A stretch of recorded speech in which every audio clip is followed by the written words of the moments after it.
여러분 안녕하세요. 오전장 분석 진행의 백선혜입니다. 저희 바른경제TV에서 야심차게 이벤트를 또 준비했습니다. 저희 바른경제TV가요, 다음 주 수요일과 목요일 이틀 동안 AI 엑스포에 참가를 합니다. 그래서 준비한 야심찬 이벤트 소개해드리도록 하겠습니다.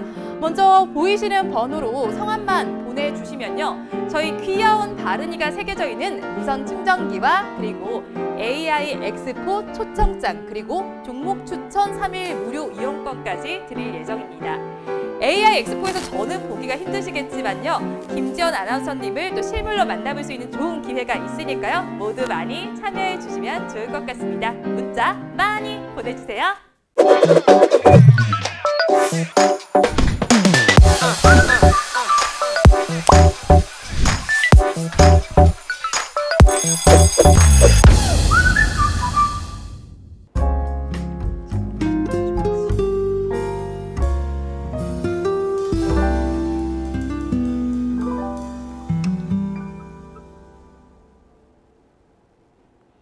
여러분 안녕하십니까? 3월 22일 월요일 송범선의 오전장 분석, 오늘도 힘차게 문을 열었습니다. 지난 거래일 미국 시장은 엇갈리면서 마감을 했습니다. 연준이 대형 은행들에 대해서 자본구제 완화 조치를 지금 완화하지 않기로 했다라는 소식이 전해지면서 다우지수와 S&P 500 지수는 하락하면서 마감을 했습니다. 나스닥 지수만이 상승하면서 마감한 상황인데요. 화면을 통해서 어떤 상황인지 보도록 하겠습니다. 먼저 다우 지수는 0.71% 내림세가 나타났습니다. 32,000선에서 거래를 마감을 했고요. 대형주 위주의 S&P 500 지수는 소폭의 하락세가 나타났습니다. 3,913선에 분가를 형성했습니다. 나스닥 지수를 보시면 홀로 상승하는 모습이 나타났습니다. 0.76% 오름세가 나타나면서 13,215선에 거래를 마감을 했습니다. 우리 시장은 양상 빨간불을 켜면서 출발하더니 이내 하락세가 짙어지고 있습니다. 좀처럼 힘을 내지 못하고 있는 우리 시장인데요. 한편 코로나19 신규 확진자 수는 415명으로 집계가 됐습니다. 조금만 더 사회적 거리두기에 신경 쓰면서 하루를 보내시면 좋을 것 같습니다. 자세한 우리 지수의 상황 살펴보도록 하겠습니다. 양시장 여전히 하락세가 나타나고 있습니다. 코스피 시장은 약보합권에서 거래가 되고 있습니다. 지수는 3,026선을 지나고 있습니다. 이어서 코스닥 시장 역시도 약보합세가 나타나고 있는데요. 0.29% 빠지면서 949선에서 거래가 되고 있습니다. 이어서 선물 지수도 살펴보시면 0.22% 약세가 나타나면서 409선 혹은 10선에서 지나고 있는 상황입니다. 양시장에서 등락하는 종목수를 살펴보시면요. 코스피 시장에서는 304종목이 오르고 있고 530종목이 내리고 있습니다. 코스닥 시장에서는 464종목이 상승하고 있고 825종목이 하락하고 있습니다. 이어서 양시장의 수급 상황은 화면을 통해서 보도록 하겠습니다. 거래소를 먼저 보시면요. 외국인과 기관이 동반 매도를 하고 있습니다. 외국인은 2,530억 원을 덜어내고 있고요. 기관은 1,218억 원 순매도에 나서고 있습니다. 개인 투자자들이 그 물량을 받아내주고 있습니다. 3,648억 원 순매수에 나서고 있습니다. 이어서 코스닥 시장 보도록 하겠습니다. 코스닥 시장에서도 같은 양상이 펼쳐지고 있습니다. 코스닥 시장에서는 외국인이 더 큰 규모로 덜어내고 있는데요. 1,111억 원 매도 우위를 보이고 있고요. 기관 역시도 331억 원을 팔아내고 있습니다. 개인 투자자들만 1,426억 원을 사들이고 있습니다. 이어서 시가총액 상위 종목들의 분위기도 살펴보도록 하겠습니다. 먼저 코스피 시장 1위부터 10위 종목의 분위기 보도록 하겠습니다. 장 초반보다 분위기는 나빠졌습니다. 삼성전자와 SK하이닉스 같은 경우는 장 초반에 빨간불을 켜더니 지금은 보합권에 머물고 있는 모습이고요. 지금 삼성전자 우선주와 삼성바이오로직스에만 빨간불이 들어와 있고 나머지 종목들은 모두 파랗게 질려 있습니다. 지금 현대차에서 지금 배터리 자체 생산설이 나오면서 2차 전지주들도 힘을 내지 못하고 있는 상황인데요. 시총 상위 종목에 위치하고 있는 LG화학에서는 3.37% 내림세가 나타나면서 80만 원 선도 겨우 유지하고 있는 모습입니다. 역시나 삼성 SDI 역시도 2.72% 약세 흐름을 보이면서 64만 3천 원에 거래가 되고 있고요. SK이노베이션의 주가도 함께 보시면 4.96% 가장 큰 낙폭을 보이면서 20만 1,500원에 거래가 되고 있습니다. 이어서 STX 중공업을 살펴보도록 하겠습니다. STX 중공업 주가 흐름을 먼저 보도록 하겠습니다. STX 중공업은 지금 굉장히 상승 탄력이 좋은데요. 26% 넘는 상승률을 보여주면서 거래가 되고 있습니다. 주가는 4,900원 선을 지나고 있는 모습인데요. STX 중공업이 수소연료 전지와 신재생 에너지 사업 부문을 물적 분할한다라는 소식이 전해졌습니다. STX 에너지 솔루션을 신설하기로 했다라고 했는데요. 장 초반에 상한가를 지금 기록을 해주면서 거래가 되고 있고요. 분할 기일은 오는 6월 1일입니다. 이어서 만도 보도록 하겠습니다. 만도는 수주 소식이 나와 있습니다. 지금 2%대 강세 흐름을 보이면서 71,400원을 지나고 있습니다. 만도는 폭스바겐 그룹에서 5천만 개 규모의 서스펜션 제품 수주에 성공했다고 밝혔습니다. 이 만도 측에 따르면 서스펜션 단일 품목으로는 사상 최대 규모라고 전해왔습니다. 이어서 금호석유 보도록 하겠습니다. 금호석유는 지금 3%대 강세 흐름이 나타나고 있습니다. 이 꾸준히 진행한 사업 포트폴리오 개선 효과에 따라서 전 사업 부문에서 예상치를 웃도는 큰 성과를 이룰 것이라는 전망이 나오고 있습니다. 키움증권에서는 금호석유가 올해 1분기 연결 기준 매출이 5천억 원을 넘어설 걸로 예상을 하고 있습니다. 이어서 코스닥 시장도 살펴보도록 하겠습니다. 코스닥 시장은 코스피 시장보다도 분위기가 좋지 못합니다. 10개 종목의 분위기 한번 살펴보시면요. 하락세가 짙은 시장입니다. 알테오젠에서만 지금 소폭의 상승세가 나타나면서 빨간불이 들어와 있고 나머지 종목들은 모두 내림세가 나타나고 있습니다. 시총 10개 종목 내에서는 크나큰 이슈는 없는데요. 오늘은 화신전공을 살펴보도록 하겠습니다. 화신전공은 지금 기아차 최초 전기차인 EV6와 제네시스 전기차 GV70 등 부품 납품 기대감으로 인해서 최근 5거래일 동안 살펴봤을 때 약 25%의 상승률을 보여줬습니다. 하지만 오늘은 장 초반 고가보다 빠지면서 긴 음봉을 형성을 해주고 있는데요. 그래도 주가는 1%대 강세 흐름을 보이고 있습니다. 이어서 세미콘라이트 살펴보도록 하겠습니다. 세미콘라이트 지금 장 초반 고가보다는 빠지면서 윗꼬리를 달한 양봉을 형성해주고 있는데요. 주가는 7%대 강세 흐름을 이어가주고 있습니다. 전거래 장 마감 후에 최근 3사업연도 중에서 2사업연도 자기지분 50% 초과 법인세 비용 차감 전 개송 사업 손실 발생 사유를 해소를 해서요. 관리 종목이 해제됐다고 공시가 됐습니다. 그러면서 주가는 오름세를 보이고 있습니다. 오늘 코스닥 시장에서 마지막으로 살펴보실 종목은 파세코입니다. 파세코 지금 5%대 급등세를 나타내주면서 25,200원 선에서 거래가 되고 있는데요. 이 파세코는 창문형 에어컨 대란을 일으켰던 업체입니다. 원활한 물량 수급을 위해서 지난해보다 판매 시점을 한 달 앞당긴다라는 소식이 전해지면서 주가도 강세 흐름을 보이고 있습니다. 이어서 업종별로는 어떻게 움직이고 있는지 보도록 하겠습니다. 먼저 코스피 시장 장 초반에 어떤 움직임 보이고 있는지 보겠습니다. 업종별로 살펴보시면 기계업종이 오늘 좋습니다. 3%대 강세를 보이면서 거래가 되고 있는 모습이고요. 뒤를 이어서 철강 및 금속에서도 1%대 상승률이 나타나고 있습니다. 건설업과 섬유 의복 업종 그리고 운수 창고 업종도 전거래보다 강세를 보이고 있습니다. 반면에 하락하는 업종도 살펴보도록 하겠습니다. 하락하는 업종 한번 보시면요. 화학 업종과 비금속 광물 업종에서 1%대 약세 흐름이 나타나고 있고요. 뒤를 이어서 전기가스업과 운수 장비, 종이 목재 업종도 잘 가지 못하고 있습니다. 이어서 코스닥 시장도 보도록 하겠습니다. 코스닥 시장에서 잘 가고 있는 업종을 먼저 보시면 금융 업종과 음식료, 담배, 금속, 디지털 콘텐츠, 의료 정밀 기기 업종은 전거래보다 상승세를 나타내면서 빨간불을 켜고 있는데요. 반면에 하락하는 업종도 살펴보도록 하겠습니다. 통신 장비 업종이 전거래보다 많이 못 가고 있습니다. 2%대 약세 흐름을 보이고 있고요. 뒤를 이어서 종이 목재와 일반 전기전자에서도 1%대 내림세가 나타나고 있습니다. 방송 서비스와 섬유 의료 업종도 전거래보다 하락세가 짙은 모습입니다. 이 시간 외국인들은 어떤 수급 상황 보이고 있는지 상위 3개 종목을 중심으로 살펴보도록 하겠습니다. 외국인들은 지금 시간 기준으로 SK하이닉스와 KB금융, NC소프트를 순매수하고 있고요. 반면에 삼성전자와 네이버, LG화학은 순매도에 나서고 있습니다.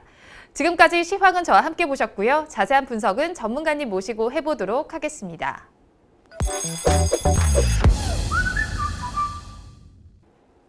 본 방송은 라이브 스트리밍을 통해서 진행되고 있습니다. 매주 월요일부터 금요일 오전 10시부터 함께 하실 수 있는데요. 유튜브에서 바른경제TV라고 검색하시면 시청하실 수 있습니다.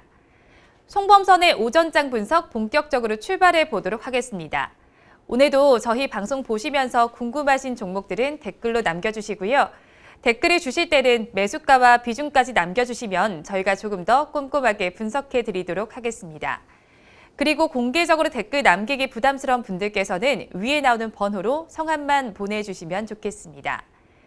그러면 오늘도 오전장을 분석해 주실 송범선 수석 전문가님 모셔보도록 하겠습니다. 전문가님 안녕하세요. 안녕하세요. 네, 전문가님 날씨가 갑자기 너무 추워졌어요. 네, 저도 날씨가 많이 추워져서 네. 롱패딩을 다시 꺼내야 되나 고민 중입니다. 아, 고민 중이세요? 네. 네, 저도 오늘 출근하는데 너무너무 춥더라고요. 네. 이렇게 추워서일까요? 우리 시장도 지금 오돌오돌 떨고 있는 모습입니다. 네, 뭐 코스피, 코스닥 다 조정을 네, 받고 맞아요. 있고 2차 전지가 얼어붙은 것 같습니다. 완전 얼어붙었어요. 2차 꽁꽁 전지 얼어붙었습니다. 배터리가 네. 꽝꽝 얼어붙어가지고 기능을 네. 잘 못하는 것 같아요. 오늘 다 떨어지더라고요. 4%, 맞아요. 5%. 예. LG와 뭐 SK이노베이션, 삼성 SDI 다들 뭐 4%, 네. 5% 떨어져서 야, 이거 또 봄날이 올지 그러니까요. 2차 전지에 네. 또 따뜻한 날이 올지 좀 한번 여러분들이 고민을 많이 하셔야 될 것 같아요. 이건. 맞아요. 네. 그런데 이제 먼저 시장부터 얘기를 해봐야 될 것 같아요. 시장이 지금 정말 추위에 떨고 있는 모습이에요. 계속 파랗게 질려있는 우리 시장인데요. 코스피는 또 보면 한 달 이상 동안 3천선을 오가는 조정 장세를 펼치고 있단 말이에요. 그런데 이 와중에도 코스피 시장 고평가 논란에 시달리고 있는데 무슨 이유 때문일까요? 네, 코스피가 고평가가 맞습니다, 사실. 고평가 맞아요? 네, 고평가 네. 맞아요. 제가 봤을 때는 고평가 맞고, 왜냐면은 이 PER이 14배거든요. 14배. 네, 근데 코스피가 작년 이맘때죠? 작년 이맘때 1년 전에, 네. 1년 전에 PER이 7배였어요. 7배였기 때문에 지금 작년 3월보다 PER이 2배입니다, 2배. 그러네요. 그때보다 네. 지금 2배 고평가되고 있는 게 맞는 거고, 자, 그렇기 때문에 여러분들이 주식을 조심하셔야 되는 게 이런 거예요. 그러니까 아무리 뭐 내가 좋다고 생각하는 주식을 사고 또 올라갈 것이라고 예상하고 전망을 해도 시장 자체가 고평가라고 판단하고 그냥 떨어진다고 한다면은 그냥 빠질 가능성도 있거든요, 분명히. 이런 거는 사실상 그 심리적인 부분이고 어느 정도 매기가 어느 정도 쏠릴지 모르는 거기 때문에 뭐 언제나 우리가 운전도 이 방어 운전 하듯이 네. 주식을 운전할 때, 주식을 핸들을 잡고 운전할 때는 항상 방어 운전을 해야 돼요. 그렇죠. 왜냐하면 계좌가 항상 이 사고가 날 가능성이 있기 때문에. 자, 그렇기 때문에 지금 현재 PER이 14배고, 이게 지금 PER이 뭔지 여러분들 완전 줄이는 분들 모를 것 같은데요.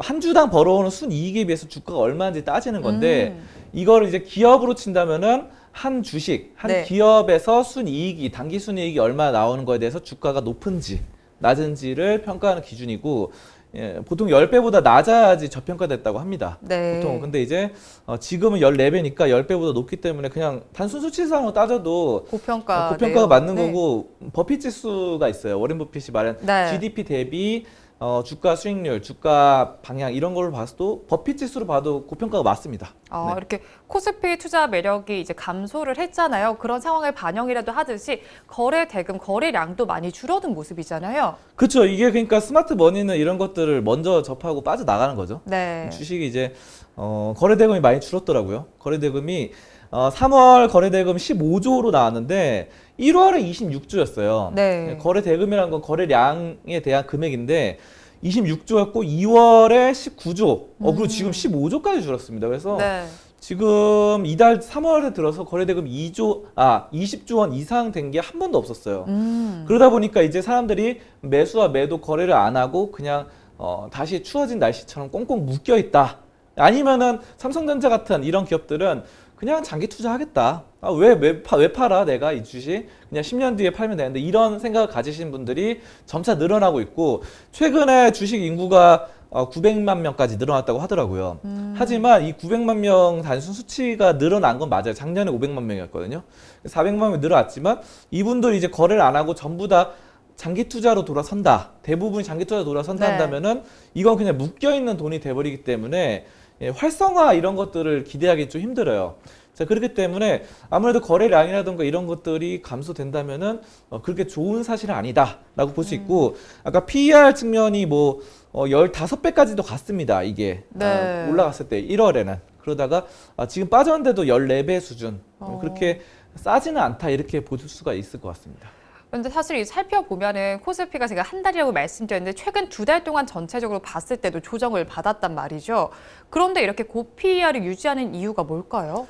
그러니까 이제 코스피가 3,266까지 갔는데 네. 그때가 이제 15배인 거예요. 그러다가 이제 지금 3,000원대로 떨어졌잖아요. 네, 그렇죠. 지금 3,000원대 초반을 유지하는데, 그러면 여러분들 이렇게 생각할 수 있어요. 아니 200포인트나 떨어졌는데 왜 고평가라고 하느냐, 저는 이상하다 이렇게 말할 수 있는데, 이게 왜 근데 15에서 14밖에 1밖에 네. 안 떨어졌으면은 그거예요. 그러니까 이익 성장률이 이 코스피 코스닥 합쳐서 뭐 2,500개 가량 있잖아요. 기업에. 그렇죠. 그 종합적인 평균 이익 성장률이 둔화된 거죠. 이 성장률은 둔화되는데 주가가 떨어진 것보다 성장률이 더, 이게 성장률 가파르게 올라야지 또 이게 PER이 어느 정도 유지가 되고, 만약에 성장률이 오르는 상태에서 200포인트 떨어졌다. 그러면 PER이 한 11이나 10배 정도 될 텐데, 지금 뭐 그런 상황이 아니고 지금 여전히 뭐 코로나가 지금 뭐 400명대 맞아요. 나오고 있고 이런 상황이기 때문에 여전히 자영업들은 굉장히 힘든 상황입니다. 자, 그럼 자영업자들이 힘들면은 그분들이 돈을 많이 못 버니까 돈을 안 쓰겠죠? 맞아요. 돈을 안 쓰면 핸드폰도 안 사게 되고 자동차도 안 사게 되고 여러 가지 반도체도 뭐 여러 가지, 냉장고도 새로. 근데 이번에 냉장고 같은 경우 많이 샀다고 하더라고요. 워낙 집에 있는 사람들이 집에 많다 있으니까요. 보니까 네. 그냥 하나 바꾸자 이참에. 근데 냉장고나 가전제품 수요는 늘었는데 네. 그 여러 가지 아까 말씀드렸던 뭐 자동차라던가 뭐 많이 밖으로 안 다니면 자동차 많이 안 사겠죠.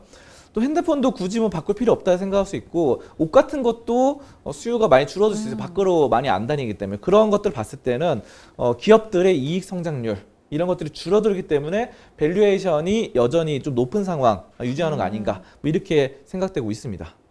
그러면 이런 현재 상황에서 주식시장에서의 대응 전략은 어떻게 짜면 좋을까요? 그러니까 여러분들 욕심을 줄여야 돼요. 욕심을 줄여야 되는 게 중요한 건, 이게 작년에 이제 주식을 시작하셨던 분들, 주린이 분들은 거기에 젖어 있어요. 타성에 젖어가지고 이 시장은 무조건 오르는 것이다 이렇게 생각하는데, 작년은 10년 만에 나오는 예외적인 시장이었어요. 네. 그러니까 변종이었죠, 변종.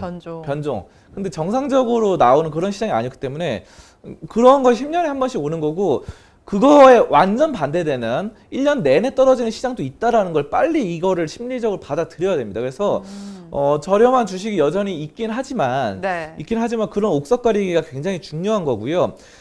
아무리 저렴하고 성장성 있는 기업도 시장이 무너져 버리면은 다 같이 떨어지는 가능성이 굉장히 높습니다. 그렇기 때문에 여러분들이 이제는 어느 정도 안전벨트를 매야 됩니다. 안전벨트 없이 그냥 막 달리셨던 분들, 또 오토바이 타면서 헬멧 안 썼던 분들, 이제는 헬멧 착용하시고 안전벨트 차시고 브레이크 밟아가면서 악셀레이터만 밟으면 안 돼요. 천천히 조정을 하면서 가야지. 이거는 지금 그렇게 되기 때문에 이 현금 비중 조절, 현금 비중 어느 정도 뭐 30%까지 확보하시면서 주식 비중 70% 이런 식으로 현금 비중 확보를 늘려 나가는, 주식만 하시는 분들은 뭐 그런 전략들로 접근을 하시는 게 좋겠다, 이렇게 볼 수가 있겠습니다. 네, 코스피 시장이 3,000선을 계속 오가는 조정 장세가 계속 연이어 펼쳐지고 있습니다. 아무래도 지난해 비교했을 때 굉장히 불안해하실 분들도 많으실 것 같은데요. 전문가님께서 말씀을 해주셨듯이 이제 지난해의 장이 조금 이례적인 장이었습니다. 그런 만큼 이런 시장 속에서 옥석 가리기가 굉장히 중요한데요. 저희 방송과 함께 하시면서 바른 투자 전략 세워보시면 좋을 것 같습니다. 이어서 다음 주제는 화면으로 보겠습니다.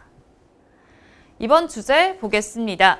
오늘도 셀트리온 이야기를 좀 해보도록 하겠습니다. 셀트리온의 주가 발목을 잡는 요소로 가장 많이 나오는 이야기가 공매도인데요. 이 공매도 규모 어느 정도인가요? 네, 공매도 규모가 여전히 많습니다. 공매도가 지금 오늘은 이 셀트리온 공매도 총정리를 한판 정리. 하고 있는데요. 일단은 공매도가 지금 1조 2천억 원 넘게 남아 있어요, 셀트리온에. 그래서 상당히 많다고 볼 수 있겠고, 18일만 셀트리온 기관 공매도가 1,312건으로 밝혀졌고요. 자, 그리고 17일 날 셀트리온 2,524건의 공매도가 진행됐어요. 상당히 큰, 하루 만에 뭐 3억 8천억 원 이렇게 공매도가 생기는 거기 때문에 이렇게 내리 누르는 그런 장세라고 볼 수 있겠고, 그래서 뭐 16일까지 공매도 잔고 금액이 전일 대비 1,000억 원 가량 늘어나서 어쨌든 1조 3천억 원. 1조 3천억 원 가량 왔다 갔다 하고 있습니다. 그래서 공매도가 상당히 지금 심각한 상황이고 셀트리온 헬스케어도 약 1조 가량 공매도 남아 있습니다. 이 1조는 굉장히 큰 돈이죠. 네, 맞아요. 자, 그래서 5월에 만약에 공매도가 또 재개가 된다고 하죠. 그러면은 셀트리온이 공매도 타겟 1순위가 되겠죠. 근데 여기서 여러분들 이상하게 생각할 거예요. 지금 공매도 재개 안 했잖아. 지금 뭔 소리지? 잘 모르시는 분들. 그러니까 네. 공매도 재개, 지금 공매도 막혀있잖아요. 금지 기간입니다. 근데 지금 한 차례 3월에 이렇게 재개하려다가 연기했죠. 연기했죠, 네. 연기했다가 5월 했는데 지금도 여전히 공매도가 1조 3천억 원 있다는 걸 의아할 수 있는데 이거는 뭐냐면은 시장 조성자. 그러니까 이 공매도를 금지했다고 해서 100% 금지된 게 아니에요. 네. 여러분들 그거 아셔야 돼요. 이게 정책이 애매모호한 게 굉장히 많습니다. 금융감독원이나 이런 데서 하면은 그냥 일부는 풀어주고 일부는 막고 이건데 지금 아까 금지 재개한다는 거는 일부 부분이거든요. 네. 여기 시장 조성자들이 할 수 있는 공매도는 여전히 계속해서 풀려 있었어요. 시장 조성자가 뭐냐 또 물으시는 분들은 시장에 거래량이 너무 없으면은 우리가 부동산도 마찬가지인데 집을 팔고 싶어도 팔 수가 없는 경우가 생겨요. 네. 왜냐하면 내 집을 만약에 내가 내 집을 7억에 매도를 내놨어요. 근데 7억에 사줄 사람이 없어요. 그럼 이 집은 1년, 2년 지나도 안 팔립니다. 왜냐하면 그러면 6억, 5억 이렇게 사겠다는 사람이 있기 때문에 그렇기 때문에 시장 조성자로서 어느 정도 거래량 형성을 위해서 사고 파는 거래 어쨌든 공매도를 하면은 매도를 내놨지만 나중에는 청산할 때 매수를 할 수밖에 없거든요. 주식으로 갚아야 되기 때문에 주식을 빌려서 팔고 나중에 갚을 때 주식으로 갚아야 되기 때문에 몇 개월 뒤에 다시 주식을 사들여서 네. 그 차익 수익을 내는 거죠. 떨어졌을 때. 자, 그렇기 때문에 어쨌든 이 거래량이 올라가는 건 맞아요. 자, 그렇기 때문에 시장 조성자를 지금 어느 정도 남겨놓은 상황인데 그 시장 조성자 규모가 너무 커가지고 여전히 1조 3천억 원 된다는 겁니다. 그래서 네. 야, 이거 굉장합니다. 시총이 삼성전자가 500조잖아요. 네. 약 500조거든요. 근데 압도적으로 셀트리온이 공매도가 많아요. 셀트리온은 뭐 그렇게 시가총액이 큰 건 아닌데 삼성전자 500조인데 여기 있는 공매도보다 셀트리온은 이 정도 시가총액인데 이게 더 크다는 겁니다. 이게 공매도 아니에요. 그러니까 지금 이게 좀 이상하죠. 그래서 이상한데요, 굉장히. 네, 이상하죠. 그래서 기업 가치를 박살내는 네. 뭐 이런 상황이다. 오. 이렇게 보시면 되고 약간 눈 감아주는 이런 것도 보여요. 정부 금융위 금감원에서. 그래서 지금 공매도가 수기 작성하고 있다고 하는데요. 네. 수기 작성하고 이게 지금 전산화를 해야 된다라는 말들이 많아요. 그래서 수기 작성을 21세기 수기 작성이 말이 됩니까? 아, 그러니까요. 자, 그래서 네. 이게 어느 정도 전산화 해야 되고 이런 것들을 정책적으로 개선해 나가야 된다라는 거고 국내 시장이 계속해서 세력들의 이런 공매도 세력에 밥이 되고 있기 때문에 네. 중요한 이렇게 좀 해결해 나가야 되는 그런 상황으로 보여지고 있습니다. 그런데 또 이제 공매도하면 빼놓을 수 없는 종목이 코스닥 시장에서 봤을 때 HLB도 또 있잖아요. 근데 HLB도 그렇고 셀트리온도 그렇고 두 종목 모두 사실 보면 제약 바이오주인데 이렇게 제약 바이오주에 공매도 세력이 몰리는 이유 있을까요? 네, 아무래도 제약 바이오주가 급등락이 심하다 보니까 네. 다른 종목들이 이렇게 움직이는 애들은 공매도 치기가 재미가 없으니까 세력 입장에서도 이렇게 움직이는 거를 해서 여기서 떨어질 때 공매도 치면은 더 떨어지게 만드는 거죠. 뭐 그런 전략들이 있겠죠, 아무래도. 그래서 네. 그 차익을 크게 먹게 만들어. 그리고 전통적으로 제약바이오 주식은 원래 고평가 논란에 휘말리고 있기 때문에 네. PER이나 PBR이 원래 크죠. 뭐 셀트리온 같은 경우도 사실 PBR로 치면은 12가 넘어요. PBR이 원래 전통 산업에서 봤을 때 PBR이 1 이하 저평가되는 상황인데 셀트리온이 PBR 12면은 상당히 고평가된 건 맞는데 근데 이제 그런 거죠. 제약바이오는 꿈을 먹고 사는 거니까. 맞아요. 근데 꿈을 먹고 사는 미래 가치까지 반영해야 되는 거기 때문에 그런 미래 가치라는 부분이 가시화되고 눈으로 보여지는 거는 잘 없거든요. 그렇기 때문에 HLB도 마찬가지고 공매도가 그런 미래 가치를 조정해서 급격하게 가격 떨어뜨리기엔 굉장히 좋은 타겟입니다. 자, 그래서 세력들의 작업치기 좋은 업종이 바로 제약 바이오다. 이렇게 볼 수가 있겠습니다. 그래도 그나마 다행인 부분은 공매도 잔고가 1조 원가량 급감을 했다면서요? 네, 뭐 데이터상으로는 그렇다고 하더라고요. 네. 18일에 따르면은 한국거래소 뭐 따르면은 1조 2,774억까지 셀트리온 공매도 잔고가 줄어들었어요. 네. 자, 그래서 2020년 작년 말에는 2조 3,300억까지 늘었다가 대략 1조 가량 떨어졌다고 하는데 저는 이거를 너무 이렇게 좋게 생각할 좋게 생각해서는 안 된다고 생각하는 게 그래요? 네. 아니 1조 줄었지만 여전히 1조 3천억이 남아 있어요. 그렇죠. 근데 이게 지금 압박이 됩니다. 압박이 여전히 되고 있고 뭐 아까 드린 대로 또 5월에 되면은 공매도 재개되면 시장 조성자뿐만 아니라 새로운 공매도리가 또 다시 압박을 할 가능성이 있거든요. 네. 자, 그렇기 때문에 지금 시장 조성자라는 이름으로 무차입 공매도 하다가 걸린 사례도 몇 개 있는데 이런 것들 말이 안 되는 겁니다. 그래서 지금 공매도 금지 기간이라고 하는데 공매도 금지 발표하고 나서 1년 넘게 계속 무차입 공매도로 시장 조성자 매일매일 하고 있는데 네. 이런 거는 굉장히 나라 정책적으로 희한한 뭐 이런 상황이기 때문에 지금 이런 것들은 상당히 계속 고쳐야 되고 이런 것들 때문에 뭐 청와대 국민청원 이런 것도 계속 나오잖아요. 네. 자, 그렇기 때문에 여러분들이 뭐 셀트리온도 그렇고 HLB도 그렇고 KMW도 그렇고 이 공매도 언젠가는 한번 때려잡아야 되는 공매도 전쟁 뭐 한투연에서 계속 진행을 하고 버스도 막 네, 하고 맞아요. 했는데 이런 것들을 여러분들이 좀 유의 깊게 지켜보시면서 참여하시면 좋을 것 같습니다. 그렇다면 있어요. 외국인과 기관의 공매도 포지션은 어떻게 전망을 하실까요? 네, 외국인과 기관이 이제 계속해서 공매도를 지금 하고 있는데 이거는 사실 뭐 정확하게 말씀드리기는 좀 그렇지만 네. 지금 여러 가지 관련 금융당국의 규제가 어느 정도 강화되고 있기 때문에 만약에 규제가 계속해서 강화된다. 동학개미들의 청와대 국민청원이 강화돼서 규제가 더 늘어난다고 한다면은 외국인과 기관의 공매도가 5월 공식 재개 이후 좀 줄어들 가능성도 있겠죠.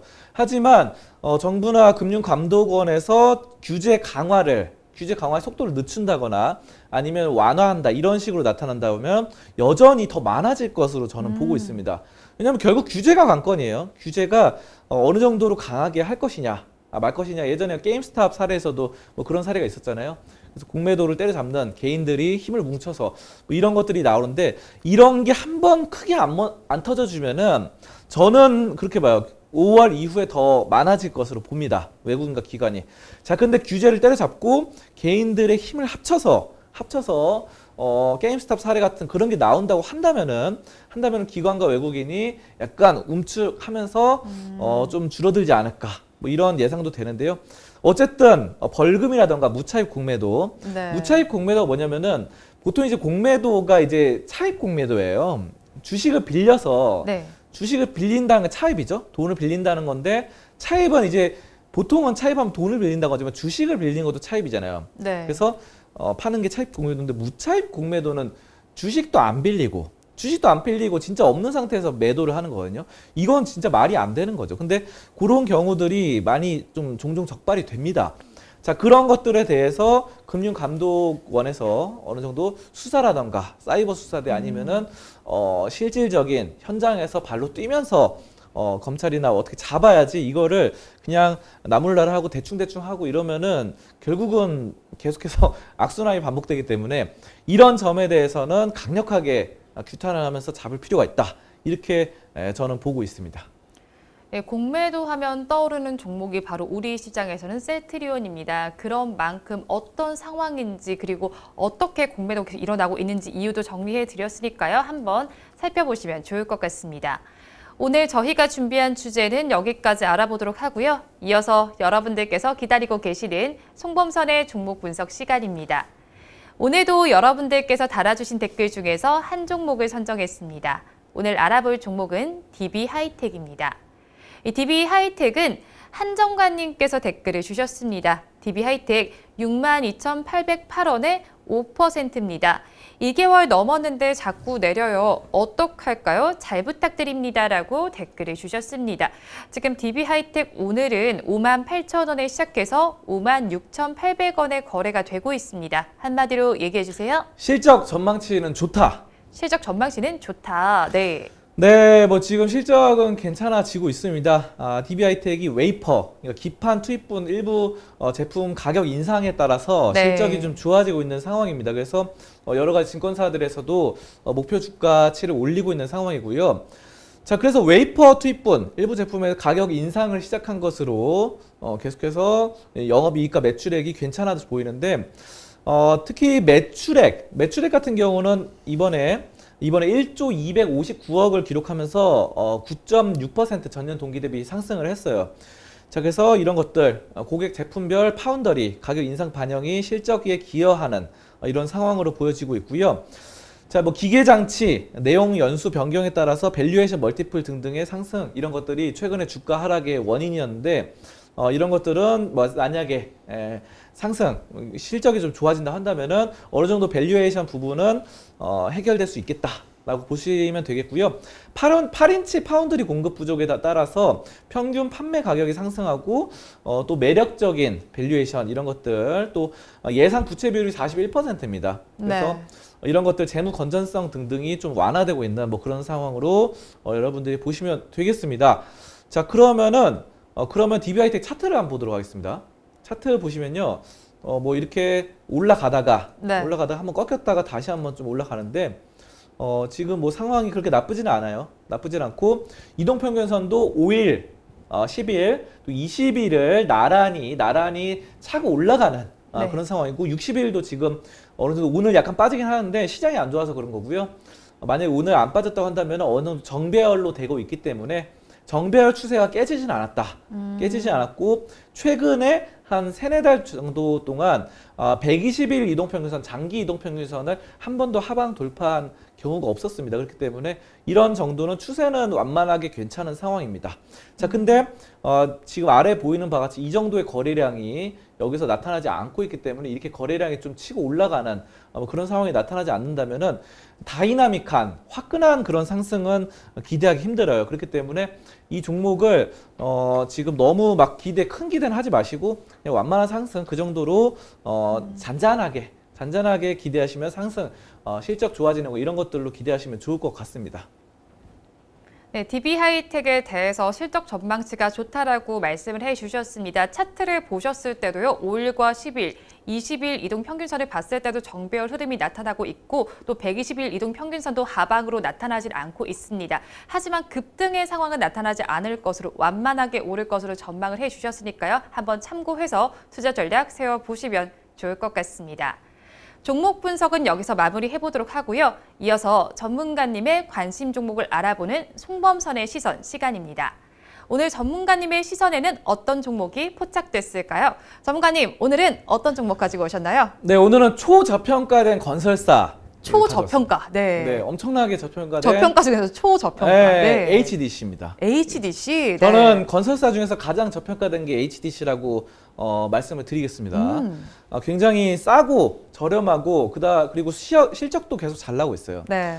자, 근데 왠지 그냥 주가에 반영이 잘 안 돼가지고 잘 안 올라가는데 이런 종목을 좀 잡아놓고 한 이렇게 몇 개월, 1년 장기적으로, 기다리시면 그러면 무조건 수익이 납니다. 거의 이런 거는 무차입, 그러니까 무위험 차익 거래다 저는 이렇게 말씀드리고 싶어요. 위험이 제로에 가깝다. 제로에 가까운 위험성은 보통 우리가 주식은 이제 리스크를 안고 하잖아요. 그렇죠. 예금 적금은 거의 나라에서 보장해 주니까 맞아요. 원금 보장 해주지만 주식은 굉장히 위험하다고 생각하는데 이런 거는 리스크가 제로 0이에요. 그렇게 저는 그렇게 봐요.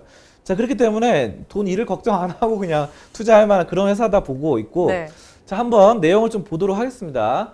HDC가 작년 영업이익에 5,495억 원이 나왔어요. 이게 어느 정도 오른 거냐면은 전년 대비 328%나 올랐습니다. 그러니까 영업이익이 4배나 올랐다. 이렇게 보시면 되고 1년 만에 영업이익이 4배나 성장하는 그런 엄청난 놀라운 회사인데 주가는 4배가 오르는 건커녕 오히려 떨어졌어요. 그러니까 이거 말이 안 되죠. 아무리 약간 왜곡되는 주가가 왜곡돼도 영업이익 실적은 4배 오르는데 주가가 떨어지는 거 말이 됩니까? 그래서 제가 초저평가라고 말씀드린 거고요. 자, 그리고 이런 수요 측면을 반영하듯이 HDC 현대산업개발 자회사입니다. 현대산업개발사는 HDC 모회사의 자회사인데 여기에 1,000억 원 가량의 회사채 발행이 몰렸는데 수요 예측에서 7,350억 원 매수 주문이 나와서 성공적입니다. 이게 무슨 말이냐면은 이게 회사채는 채권을 발행하는 건데 네. 채권이 만약에 회사가 부도날 것 같다 그러면 안 팔려요. 근데 그렇죠. 안 팔려요. 그 공모주 만약에 망할 것 같다 그러면 안 팔리듯이. 당연하죠. 근데 공모주 같은 경우는 처음에 광고를 많이 하고 아무래도 신규 상장 기대감이 있기 때문에 많이 몰려요, 수요가. 네. 자, 그런데 그런 청약이 많이 몰리는데 회사채는 여러분들이 잘 못 들어봤을 거예요. 보통 분들이 회사채 시장, 회사채 이번에 한번 사보자 이런 분들 주변에 혹시 있나요? 저는 앵커님 못 주변? 들어봤어요. 없죠? 네. 제 주변에도 야 이번에 회사채 대박 나왔어. 야, 회사채 당장 사야 돼. 그러면서 네. 돈 빨리 빼라 이런 거 못 들어보셨죠? 그런 얘기 못 들어봤어요, 진짜. 근데 네. 반면에 SK 바이오사이언스 대박 나겠다. 돈 한번 빼서 넣어볼까 이런 얘기를 맞아요. 들어봤죠. 그런 얘기를 많이 하죠. 근데 회사채는 네. 그런 거 한 번도 못 들었죠. 네. 이게 바로 그 아는 사람만 아는 거예요. 알짜배기 정보. 네. 이런 정보들이 근데 여기 이게 대박 난 거예요. 오. 아니 이런 회사채 인기 없는데 네. 회사채 발행이 인기 없는데 여기서 엄청난 매수 주문이 몰렸다는 거는 HDC가 절대로 망하지 않을 회사다라는 거를 이 매수자들이 알고 있는 겁니다. 그만큼 시장에서 이 스마트 머니, 강남 네. 부자들, 압구정 부자님들이 이런 정보들이 부자님들이. 떠돌고 네. 그들만의 리그에서 알고 있는 정보 그런 거니까 저 돈이 저렇게 몰리는 거예요. 아. 7,350억 엄청나게 큰 돈입니다. 1조 정말 가까운 그 사세네요. 아, 그쵸. 네. 이런 정보를 여러분들이 아셔야 돼요. 이런 거 잘 뉴스나 언론에서 말 안 하잖아요. 그렇죠. 자, 그리고 PBR이 0.28밖에 안 돼요, HDC는. 그리고 PER이 7.03이기 때문에 야, 초저평가입니다. 그래서 5년 연속도 흑자가 났어요.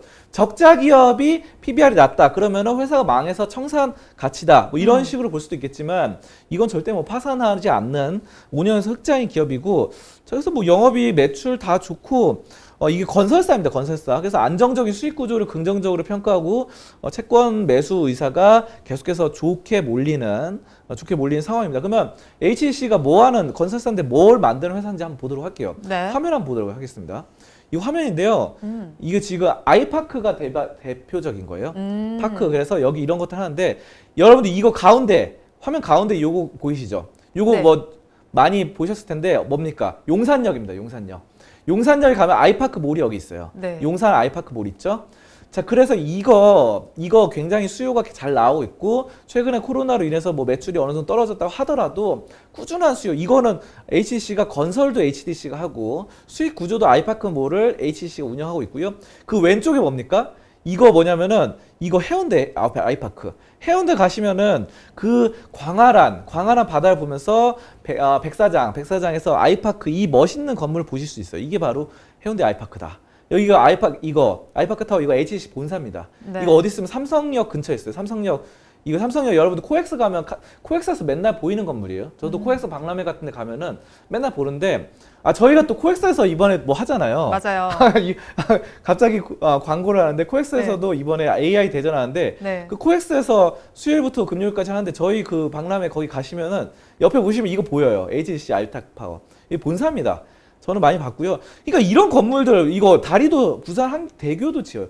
잘 만들어요. 잘 만드는데 이게 주가가 잘 안 올라가지고 좀 이상한 건데 이런 알짜배기 회사는 무조건 오릅니다. 나중에 가면 이런 것들 막 사회 간접적으로 다 만들잖아요. 철도, 도로 만드는데 주가 한번 보여드릴게요.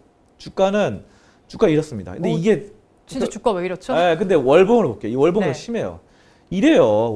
월봉이 중요한데 이게 이렇게 떨어졌잖아요. 이때 네. 2011년, 2012년 떨어졌다가 다시 올랐다가 지금 이 상황이죠. 지금 이 상황. 이게 너무 좋아요. 너무. 왜냐하면은 여기서 이제 올라가서 이렇게 상승할 가능성이 있는 그런 종목입니다. 그래서 왜냐하면 여기서 한번 이런 대형 추세가 오잖아요. 네. 대형 추세가 이 밑에서도 이렇게 올라갈 수 있는 그런 시기가 왔다. 월봉 고점이 언제였어요? 2015년이 전 고점이었는데 이거 5년 만에 한 번씩 찾아오는 겁니다. 여기서도 네. 지금 2007년에 고점이었다가 2011년 한 번 찍고 지금 5년 만에 또 올라섰죠. 지금도 5년 만에 올라설 수 있는 이 대형 시세가 바로 HDC. 네. 여기서 나올 수 있다. 수익성도 계속 전년 대비 영업이익 4배나 좋아지는데 주가는 반영이 안 되고 있다. 이거 너무 싸고 이럴 때 매수를 하면은 이런 정보를 여러분들이 그 아까 회사채 많이 팔리는 것처럼 그런 정보를 좀 아시는 게 정말 투자에 도움이 된다. 저는 HDC 정말 좋다. 이렇게 종합적으로 말씀을 드리겠습니다. 네, 오늘 송범선의 시선 시간에 알아본 종목은 HDC였습니다. 초저평가된 건설사라고 이게 평가를 해주셨는데요. 지금 위험 역시도 이제 재료에 가깝다라고 설명을 해주신 만큼 한번 관심 가지고 체크해 보시면 좋을 것 같습니다. 오늘 말씀은 여기까지 듣도록 하겠습니다. 고맙습니다. 감사합니다. 오늘도 저희 방송 보시면서 궁금하신 종목들은 댓글로 남겨주시고요. 댓글을 주실 때는 매수가와 비중까지 남겨주시면 저희가 조금 더 꼼꼼하게 분석해 드리도록 하겠습니다. 그리고 공개적으로 댓글 남기기 부담스러운 분들께서는 위에 나오는 번호로 성함만 보내주시면 좋겠습니다. 오늘 우리 시장 지금은 코스닥 시장에는 빨간불이 또 들어와 있습니다. 장 막판에는 조금 더 힘을 내길 바라면서 방송 마무리해 보도록 하겠습니다. 저는 오후에 응답하라 마감 시황에서 다시 찾아뵙도록 하겠습니다. 함께해 주신 여러분 고맙습니다.